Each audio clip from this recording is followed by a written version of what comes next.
Good morning and welcome to Media Monitor on SABC News Channel 404, Africa's Newsleader. I'm Peter Ndoro. Thanks for joining us this morning. For Christians around the world, it's Easter Sunday, and for others, it's just a holiday. So a very good morning. Thanks for tuning in. And this is what you can look forward to on the program this morning. The Australian ball tampering scandal has been one of the major leading stories this week, and we'll be taking a look at newspapers both here in South Africa and in Australia. We'll also be tackling the story that caused a media storm, and it's the judgment of convicted racist Vicky Momberg. We also cast a spotlight on community media, particularly looking at PE-based TV station BayTV. And lastly, we'll be taking a look at the international roundup.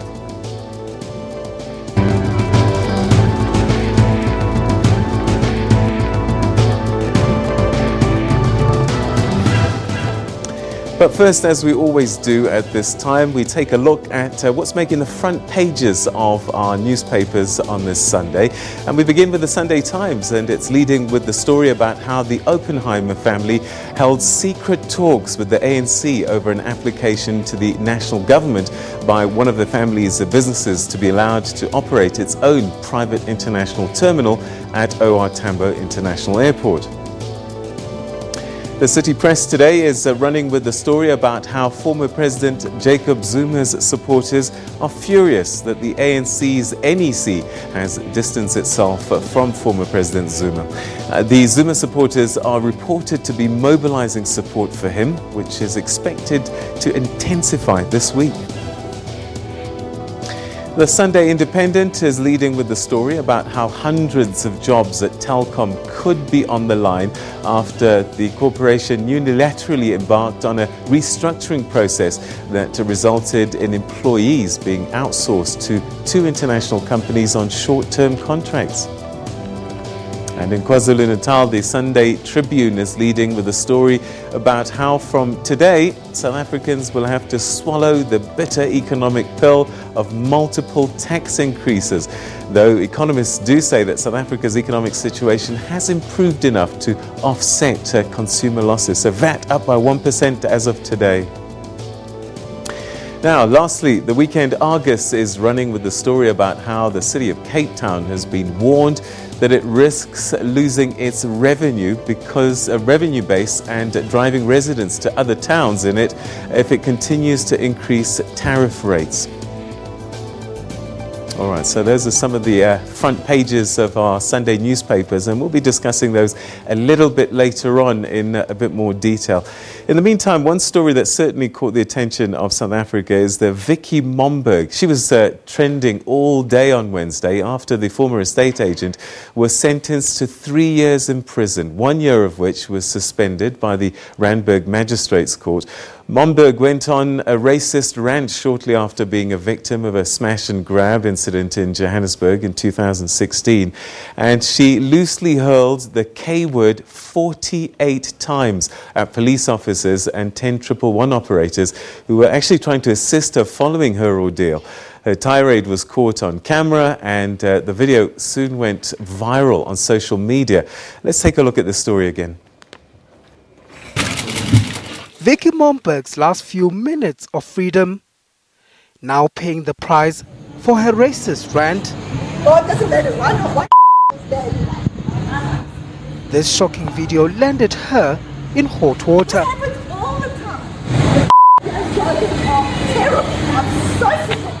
She used the K word 48 times. First, while talking to a 10111 call center agent, and then to a policeman assisting her after a smash and grab. The court rejected Momberg's claim that she was emotionally stressed at the time. The court looks at the circumstances and the actions of Ms. Momberg as intentional and racial. Her words violated and impaired the dignity of the complainants. Last year, the Equality Court found Momberg guilty of hate speech. She was ordered to pay 100,000 rand to one of the victims. The court believes it's not enough.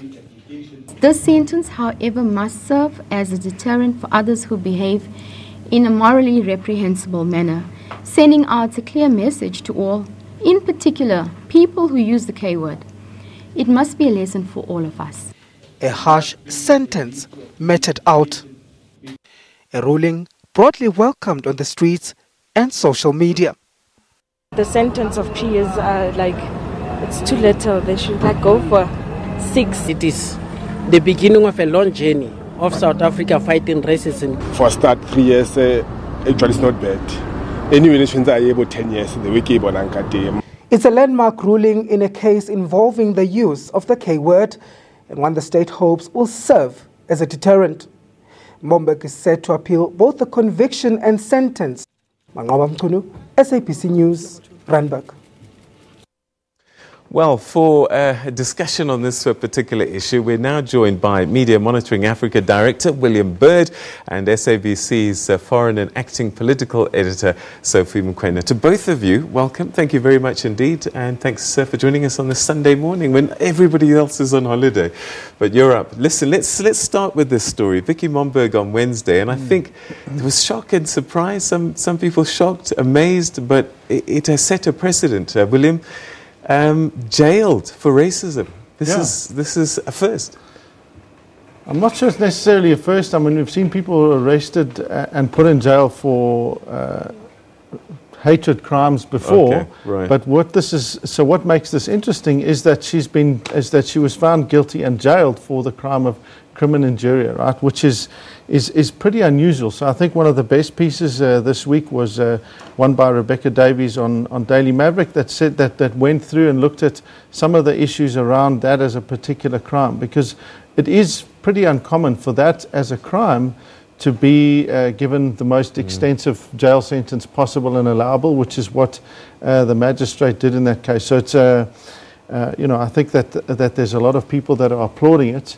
I'm sure it's going to be appealed, and then it'll go up and up, and then we'll start to see just how this thing starts to play out in terms of setting a legal precedent. Because, of course, at the moment it's a lower court, so even though it's a pretty radical finding, I think that's there's a while yet before we start to get some precedent. But of course, it raises issues about if someone can be put in jail under the existing law, do we need a hate speech bill as well, a specific dedicated crime, and how will that differ? And then there's also the other question, which is, even though we find her language completely repugnant and offensive, we've seen someone is put in jail for something that they've said, which I think, given our circumstances and our history, that in this instance it's probably appropriate. Sophie, did this surprise you? And going back to Wednesday, Thursday, do you think that the media explained the story properly? I think we should perhaps try to unpack the reasons. How did the court arrive at this decision, but also the implication thereof. And bear in mind that currently Parliament is discussing how to deal with the issue of racism, and perhaps what kind of sentences can be used against people who have committed such crimes. But like William has indicated, we still have to really debate this issue.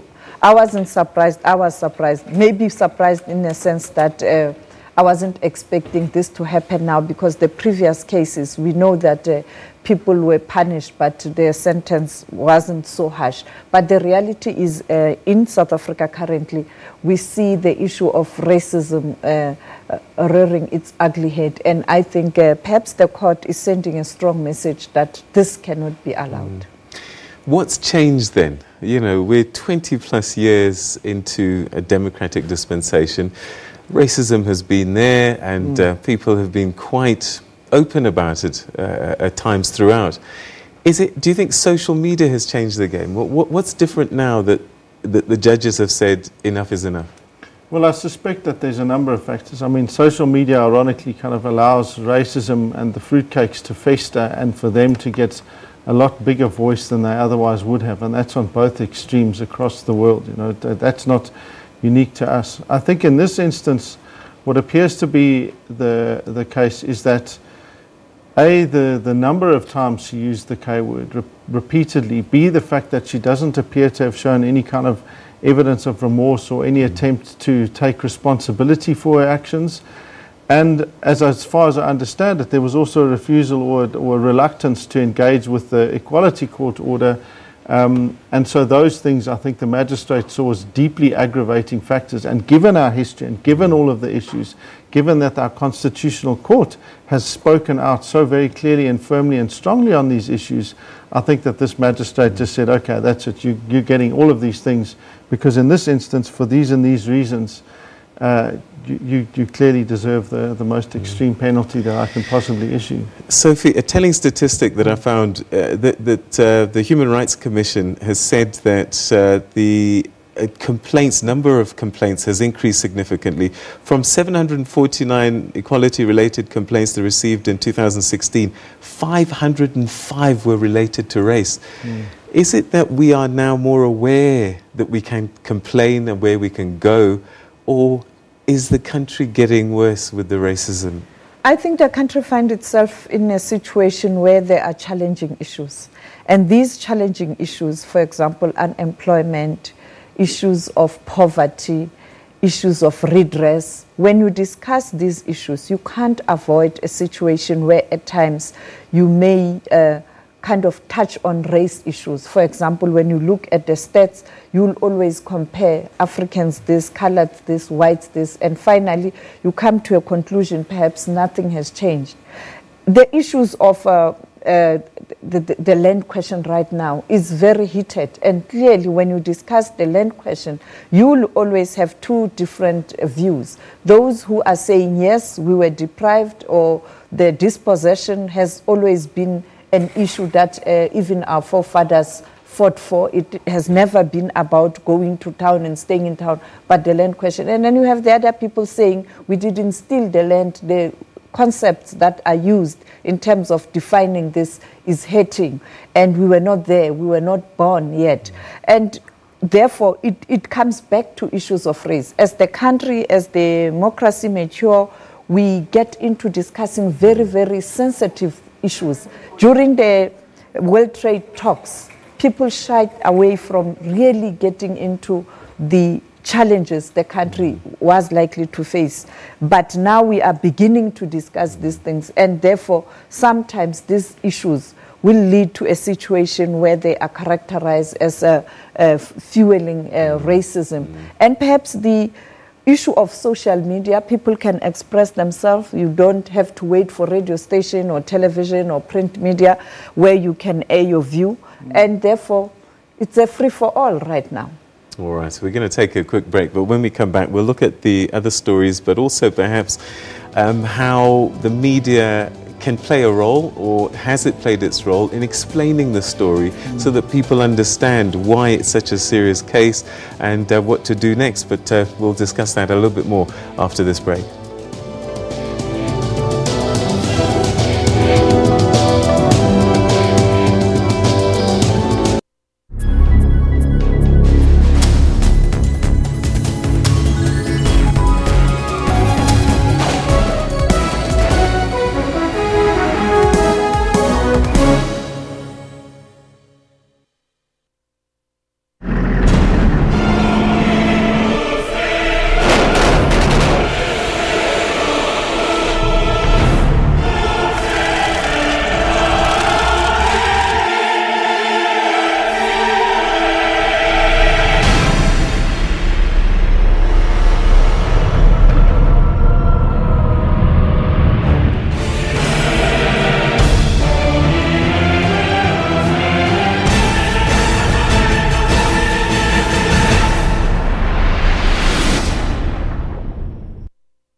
SABCnews.com is your one-stop digital portal to all the news you need.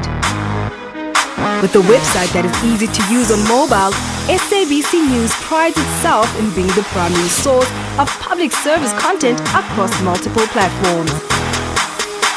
Watch live streams of all the big news events on the SABC News YouTube channel, which is one of the most viewed South African YouTube channels globally. And catch up on the best of SABC television and radio news.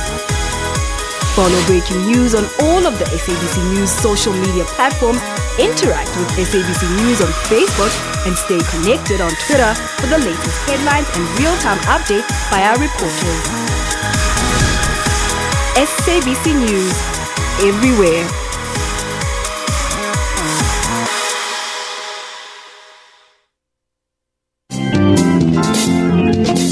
After a horrific accident, major questions were asked. So step one, I asked myself, do I really want to die? And my answer to that was, I'm not sure. And then step two was, do I want my parents to bury me? And the answer to that was no. Learning kept his brain in full action on how the brain works. When I was in hospital, right, as I was saying, to catch up with my peers, I started to become obsessed with memory techniques and how the brain works and how we retain information. Touching lives is his continuous mission. I now work for a non-profit where we deal with access issues regarding kids with disabilities and persons with disability. We're busy working on beach access. Being wheelchair-bound did not stop fun in his life. I party in a wheelchair, I laugh in a wheelchair, I smile in a wheelchair. For all your uplifting stories, catch Bupilong every Friday.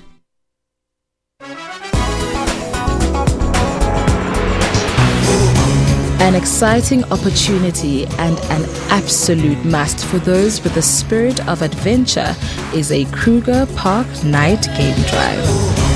The railway station itself is already a sight to behold and offers gracious colonial-style buildings and serves as the departure and arrival point for all train journeys. I wanted to dress with my best color.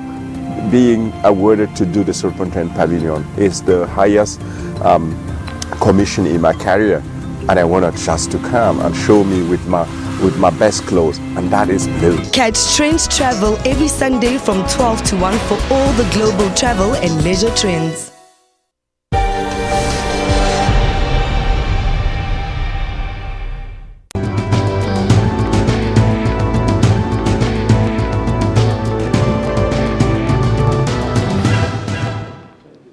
All right, welcome back. You're watching Media Monitor, and just now we're going to be taking a look at what's been trending this week and what's on your Twitter sphere and other social media. But before we focus our attention on the world of hashtags, let's look back once again at some of the stories that have been on the front pages of our newspapers. And our guests are William Bird and Sophie Mkwena. And this story, the ANC in secret deal with the Oppenheimers. This story, William, I'm trying to make head or tail of this. On the one hand, I hear that it's not unusual to have private airports and that perhaps we are overreacting. But on the other, it plays into this narrative of white monopoly capital taking over public institutions. How do we unpack this story? So I guess the key is that what seems to happen far too frequently in these things is that these deals are made behind closed doors. So if government's policy is that airports can be owned by private entities, then well and fine.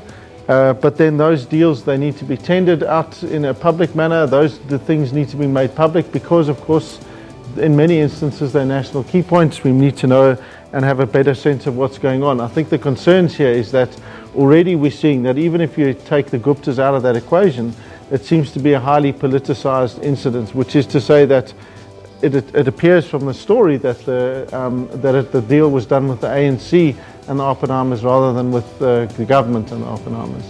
All right, okay, we're going to look at those other headlines in a few moments' time, but let's focus our attention on the hashtags again and the things that have been trending this week on social media. And our digital producer, Bukule Putini, joins us now for this segment. So, okay, sometimes I dread switching on my phone because I just don't know, and I see people's names like, oh my goodness, what are they trending about? Yes. So what's been catching people's attention Peter, this week? thanks for having me, first of all. And this morning, what has been trending is Bavuma, the Protea fire, and the Two Oceans Marathon. And sadly, a 43-year-old woman passed away yesterday while she was running a half marathon. So that is part of the sad news in the top hashtags this morning. But if we look at what has been trending right through the week, we look at the hashtag #FallTrollope, and we, as Digital News Online, we did post a poll asking social media users, do you support the EFF's motion of no confidence in FallTrollope as mayor of the Nelson Mandela Bay? And if we look at the percentages, 12,604 people voted on this poll, and about 68% said yes and 32% said no.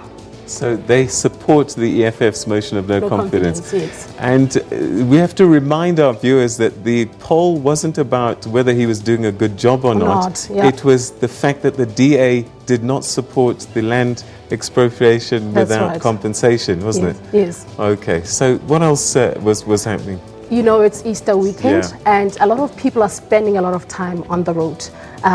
Or before we look at that, actually, let's look at some of the tweets from the hashtag Ethel Trollop. And Afsana said, if we can now get someone out because of the color of his skin, then we are not a rainbow nation anymore. Hate and division is being incited, and Cyril Ramaphosa is silent. South Africa will regret this decision. Hashtag Trollop vote. And then Charlie Langa says it's worrisome that some people don't see anything wrong in Malema's racist and reckless remarks he has made about Trollop. Divisive leaders shouldn't enjoy the support of peace-loving South Africans. All right, so again, this is a story that has divided people quite a bit, hasn't it? I mean, you know, and sometimes people follow their colour lines, but interesting. Charlie's black, and he is saying that yes, they're not right. All right, okay. What else drew our We attention look at this week? the hashtag Easter traffic, and a lot of people, as I said, they are spending most of their time on the road. And Christians all over, thousands of Christians all over South Africa are celebrating the Easter weekend, and there have been fatalities. In Durban alone, more than 20 people have passed away. If you recall the accident, the minibus accident, which 14 people died in, which is very sad. So SABC News Online will have more updates, most probably tomorrow, when people go back to their towns or workplaces, of how many deaths and other stories on traffic. And Candace says, if we look at that tweet... And I suppose Vicky Momberg probably topped Twitter this week, I'm yes, sure. she did. She did, and we did post a poll asking, former real estate agent and convicted racist, hashtag Vicky Momberg, has been sentenced to 3 years in prison with 1 year suspended. Should all racists be jailed, was the question. So 53% said yes, 30% said jailed and fined, and 4% said no, but 13% said jail won't change them. All right, thank you very much indeed for taking us through it. What's been an interesting week on social media, and Vicky Momberg certainly captured a lot of people's attention with that sentencing, 3 years for her racist rants. But we'll continue on Media Monitor after this break, and we'll be taking a look once again at the front pages of our newspapers, and also some of the stories in the back pages and in between. Stay with us.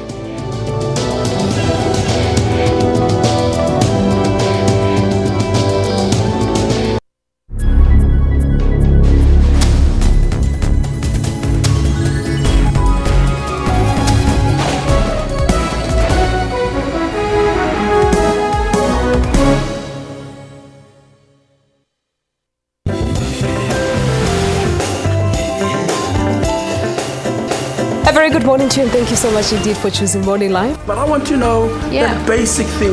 Griselda Lewis, SABC News, in Parktown, Johannesburg. Zimbabwe, Mzwandile Mbeje, SABC News, Luanda, Angola. Let's take a look at your market indicators.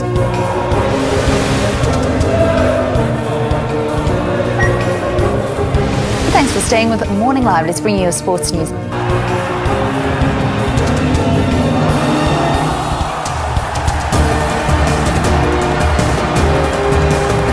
Let's take a look at your satellite image.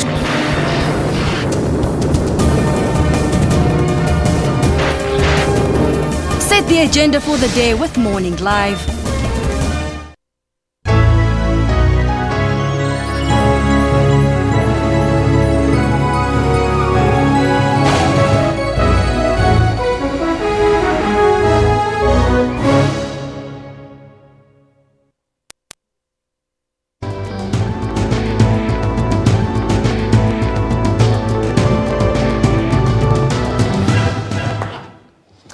Now, this week, Media Monitor visited the This week, Media Monitor visited the BayTV newsroom, a community television station based in Port Elizabeth. The station has been, for years, making a difference in that community, and our reporter, Iviwe Poti, caught up with content producer there, Ncedo Magele, to find out what their top stories were for the past week. Top news that they covered this week was the museum, the relocation museum. They're fighting over the museum, so they went to that. The news guys also went to Ethel Trollip when he was giving away passes to Ojigaleza. Another one was at the same event. They did Trollip's vote of no confidence. Yeah, that's like some of the topics that the guys covered. What we try to do, first of all, since we're a community station, right, our news is focused on the community.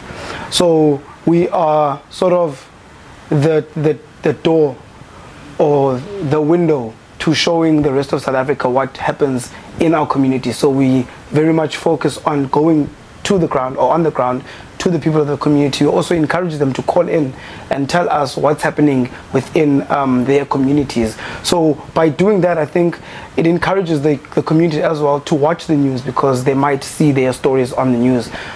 Just like this week, quite funny, is that we were invited to a prefect induction to a primary school. So these are the type of news that, you know, that comes in, because the community feels that BayTV is for them, you know, and they're also for BayTV.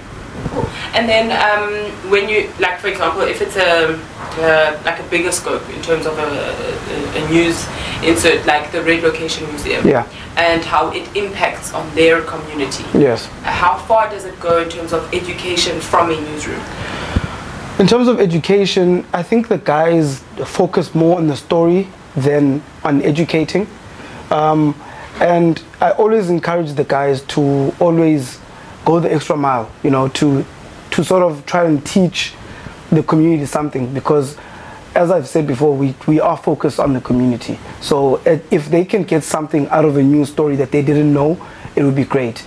But in terms of how much they do it, I'm not really happy about it at the moment, to be honest, yeah.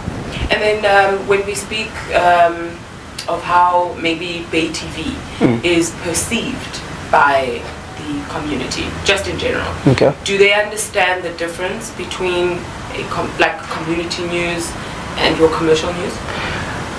I think they do, but not from a content point of view.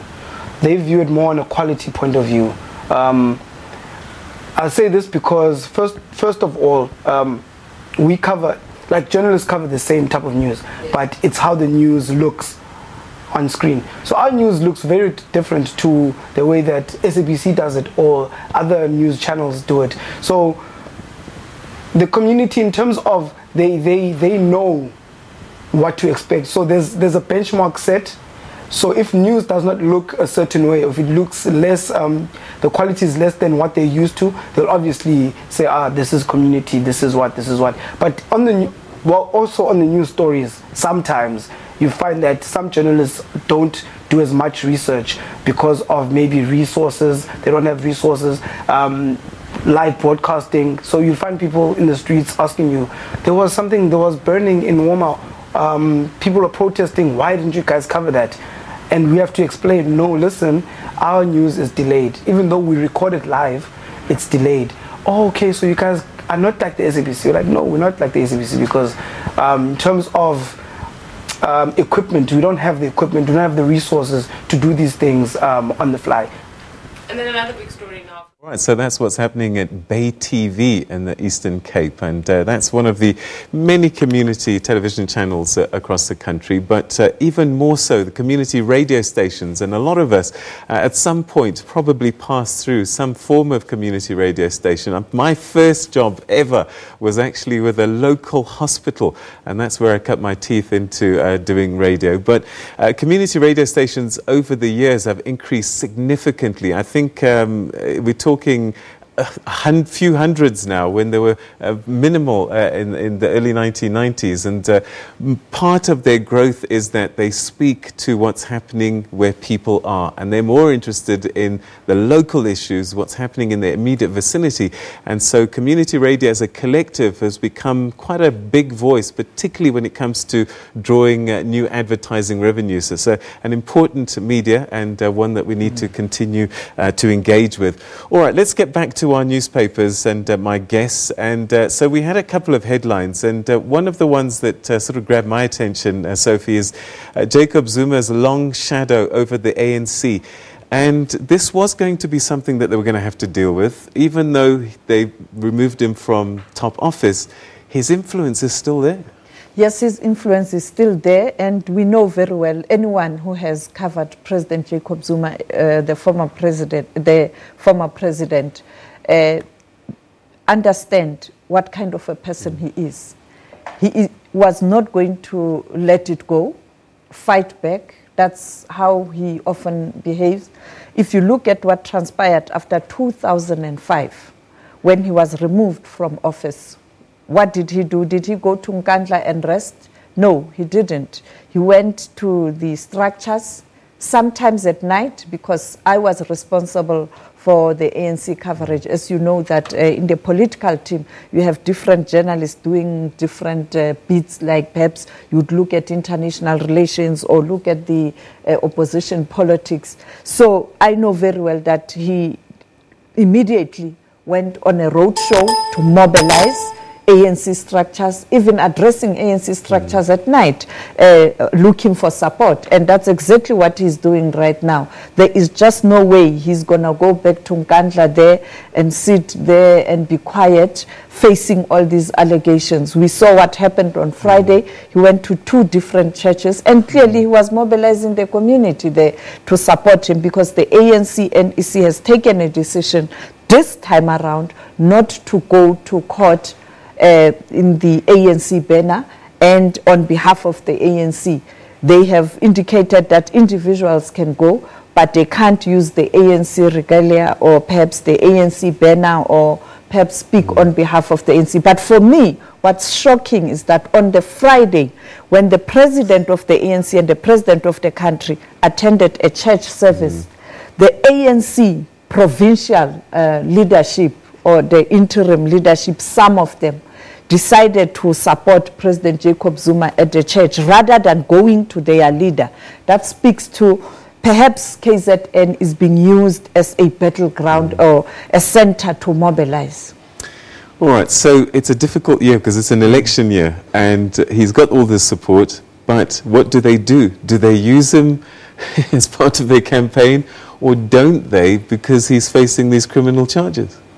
Well, I think the opposition parties would love it if they were to bring him back and make him more central, you know, because it's like 1,001 reasons to support all their kind of causes. But I think that it's not just there, you know, we're seeing massive ructions across all of our major political parties. The behavior in the Nelson Mandela Bay, you know, debate, I mean, it was embarrassing and certainly undermines the credibility of those who behaved like that. So I think that, and that's symptomatic of what we saw last year and the years before in Parliament, where you've got a sense that nobody's listening and nothing's being engaged with in any formal kind of manner.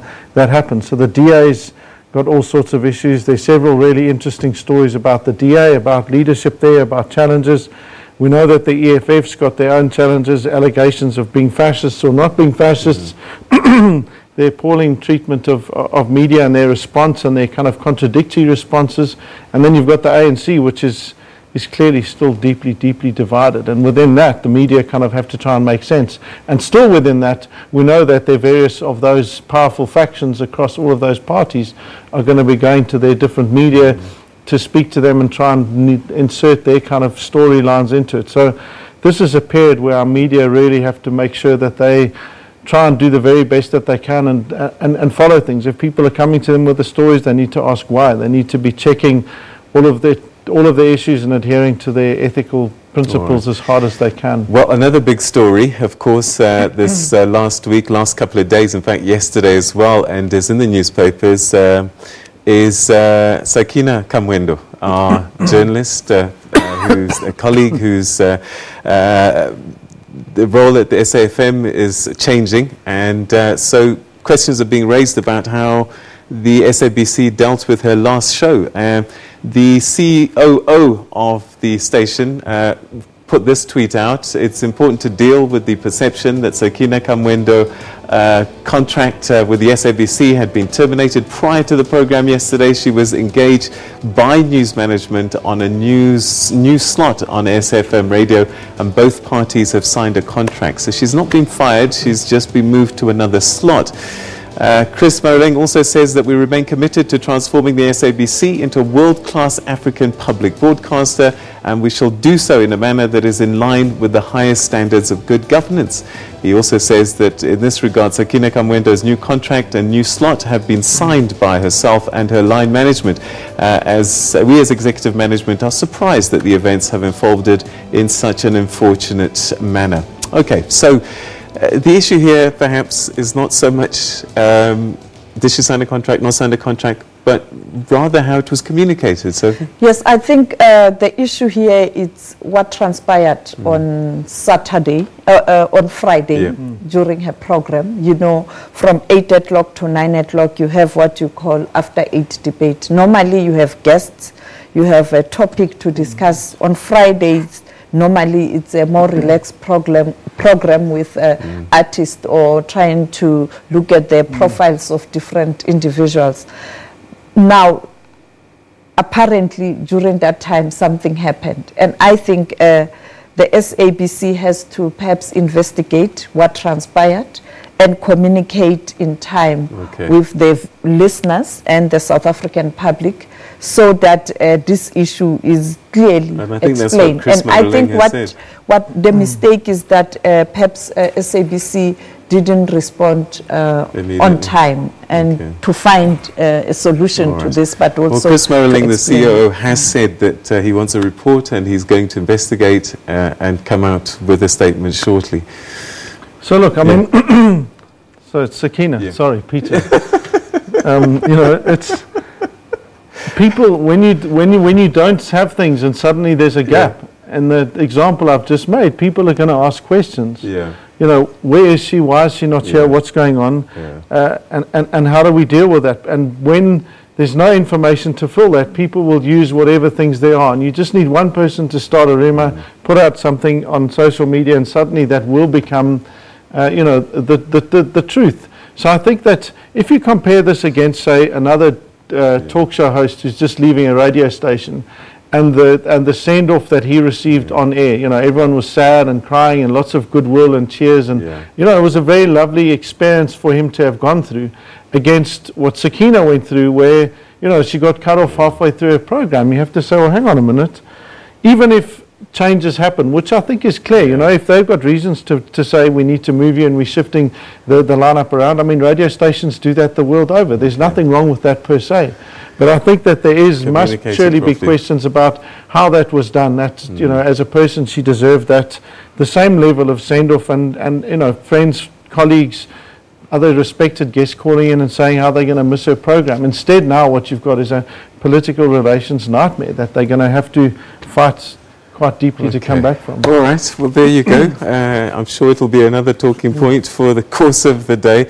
And I'm just standing in today before you start tweeting like mad. Okay. Now, every week, Media Monitor will hear from one of our correspondents to look at the stories that captivated their areas. And in this weekend's Global View, our India correspondent, Neha Punya, takes us through the talking points and the subcontinent there. The big story in India this week has been cricket and pretty much nothing else. Now, India is as cricket crazy a nation as you can find, and as you can imagine, ever since that ball tampering controversy broke out in South Africa, that's all people have been speaking of, all newspapers have been covering. As far as Twitter is concerned, the hashtag cheats was trending quite a bit, and after that 1-year ban was announced for Steve Smith and his comrades, you had a lot of Indian cricketers speaking out in support of the Australian team. You had Harbhajan Singh saying a year for ball tampering, calling it an extremely harsh sentence, and saying understand if the ban was for 1 test series or 2, but this is absolutely ridiculous. You had another cricketer also saying that the video of Steve Smith being escorted at the airport and his most recent press conference resonated with me. The spirit of the game is of utmost importance. There's no denying that. They made a mistake, they accepted it, and I don't think this particular incident should define them at all. You also had Mohammad Kaif, a former bowler himself, saying, so with the 1-year ban on Smith and Warner and also a 2-year captaincy ban on both, think India will be favourites when they tour Australia later this year.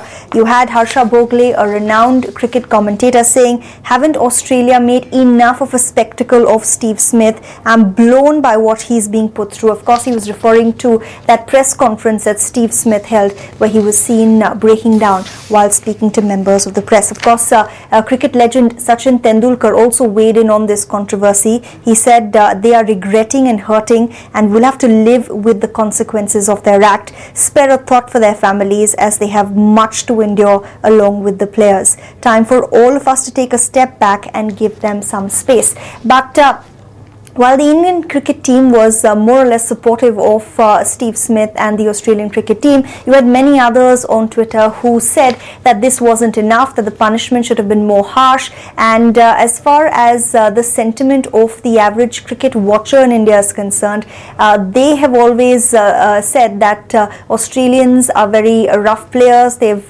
cheated before and gotten away with it. So many on Twitter call this a comeuppance as well. And as crazy as India is about cricket, the other big thing that Indians are crazy about is Bollywood, and that's been another talking point on Twitter in India over the last 2 weeks. And all of this had to do with the remake of a very popular song from the early 80s and 90s. This was something that veteran actor Madhuri Dixit had starred in, and the name of the song was Ek Do Teen. Now it's being remade in a new film, and that's got everyone's goat here in India.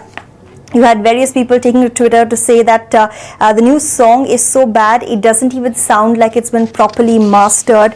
You had film critics saying we should praise the hideous new remix dance because we're hoping this will bring an end to the remix culture that Bollywood has seen altogether. You had another tweet profile putting this up. Madhuri Dixit's Ek Do Teen was the epitome of elegance. Her flawless dancing skills and unmatchable expressions were the soul of that song. There was no need to give that song to Jacqueline Fernandez. It's totally unfair to her skills and our sense organs. Jacqueline Fernandez is the actress who has played the lead in that song, and she's the one, unfortunately, who's been getting a majority of the flack, even though she didn't decide to remake that song.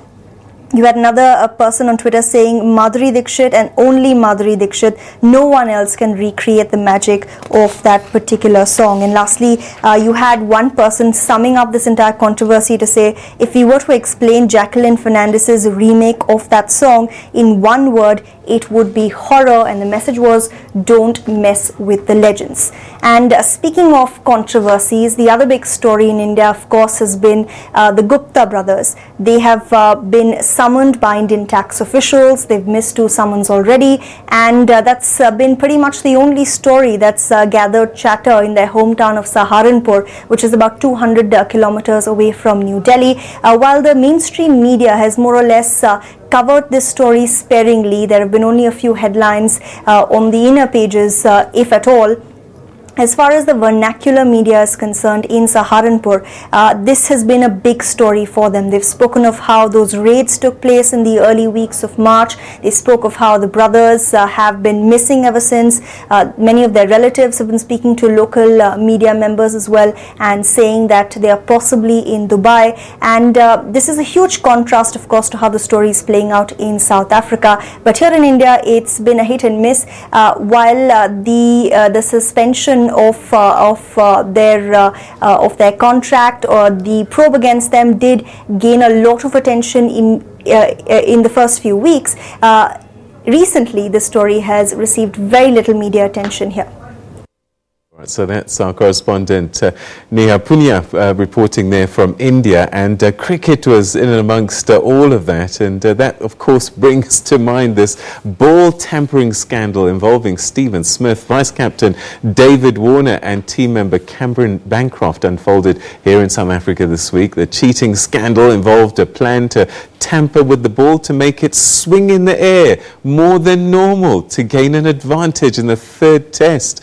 Well, Bancroft was spotted by television cameras hiding a yellow object in his trousers or pants, whichever you want to call it, which was said to be a tape. A later inquiry determined the object to be sandpaper. Jody Hendricks, sports journalist, has been watching this story unfold. And Jody, since the beginning of time, ball tampering has been part of cricket. Why did this story, this time, at this moment in history, blow up in the way that it did? Well, first of all, I think it will probably be the first time in history that sandpaper was used to tamper with a ball, and I think a lot of DIY questions asked around that. But I think the fact that they acknowledged the fact that they actually had a team meeting in the morning to say that this is what we're going to do, and they had to own up to that. And I think, you know, if you say, the incident that I immediately thought of was our own captain, Faf du Plessis, with a mint in his mouth, with the sugar, you know, tampering with the ball, and he said, well, I'm just eating a mint.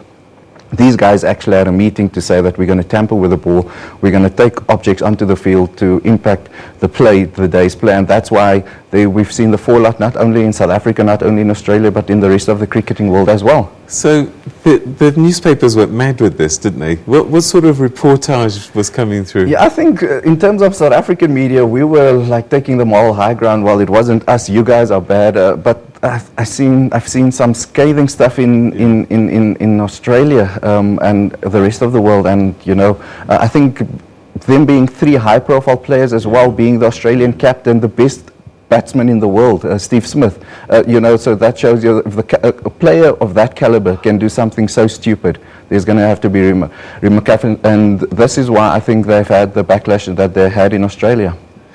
So the Australians, I mean, it's a religion for them, isn't it? So you can almost understand the headlines that played out there.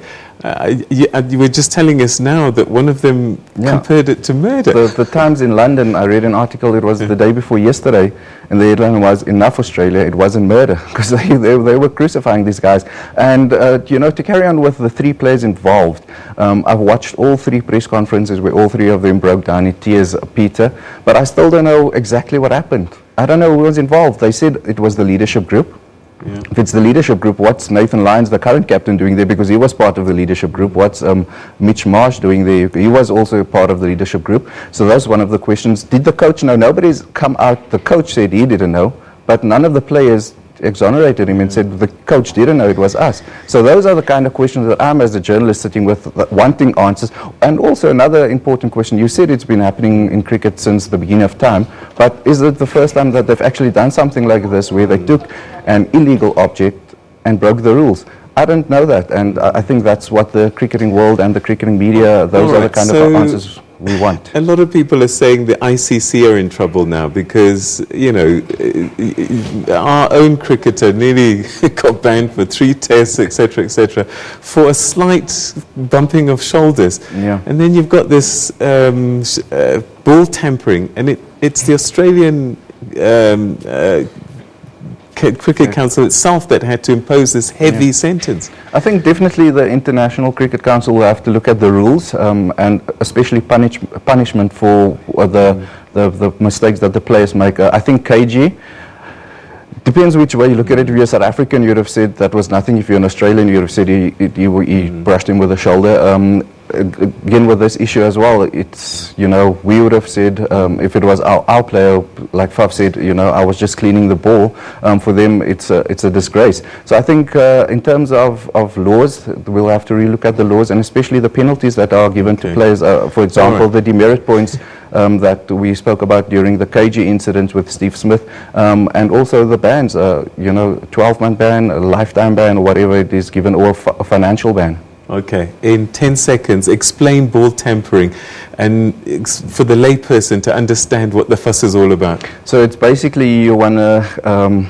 so you tamper, you tamper with the ball to influence the way it moves on the pitch or once it hits the pitch, and it will. And in this case, they wanted some more swing in conditions that was not conducive for swing bowling.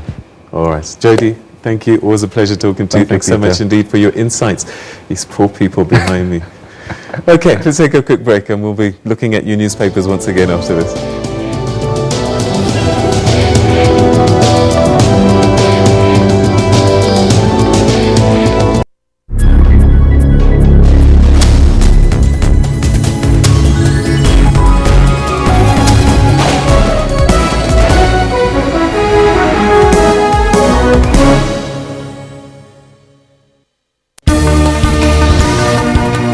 Make sure to be where news is happening, both locally and globally. For the latest business news, stay with us. From South Africa to the world, we've got all your latest sporting news.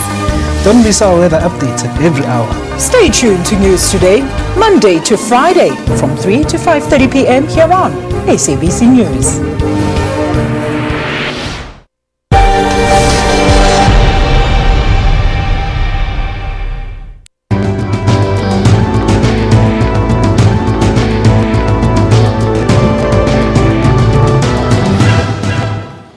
Right, welcome back. We're starting to wrap up Media Monitor for this week, and there's a lot that's happened in the past week, but let's try and, if we can, look at the week ahead. William, let's start with you. Is there anything that we need to put on the radar? Well, there's a worrying story in the Sunday World about Hladi Motsoneng getting a top job at MultiChoice. It says that he's back there with a bigger and better job. They've given him a corner office in Randburg. So this would be a worrying story, except of course today's the 1st of April, and it notes that at the end of it. Of course. But I think that, so for me, one of the stories that I think should frame our week and our thinking is it's a beautifully written piece in the Sunday Times by Manda Langa. And it's a look back, and he reminds us of some of the things that Martin Luther King was talking about. And given the heightened levels of violence, and given the heightened discourse that is sort of not thinking and not listening and doesn't seem to have much empathy, it's really a very fine piece. And I think that, you know, we need to try and remember some of those ideas before we sort of start thinking more violence and more default populist responses to things, because it's going to be another tumultuous week in South Africa for sure. All right, Sophie, what's on your radar this week? Well, of course, it's politics and international news, because that's my corner. In terms of politics, the DA conference, we can see already it has generated lots of debates around the decision to take who must be at the conference, and perhaps the contestation and the proposal that Mmusi Maimani's term of office must be extended. Others are saying no, it will be difficult to hold him accountable. And then you also have former President Jacob Zuma appearing in KZN court on charges of corruption, money laundering and fraud. And then international, of course, the diplomatic standoff within the NATO members against Russia and also the US. This is the story that we'll be monitoring next week. And the Guptas, they're supposed to appear before the tax authorities in India. And finally, the Middle East tragedy. Many people died this weekend, and the Secretary General of the United Nations wants answers.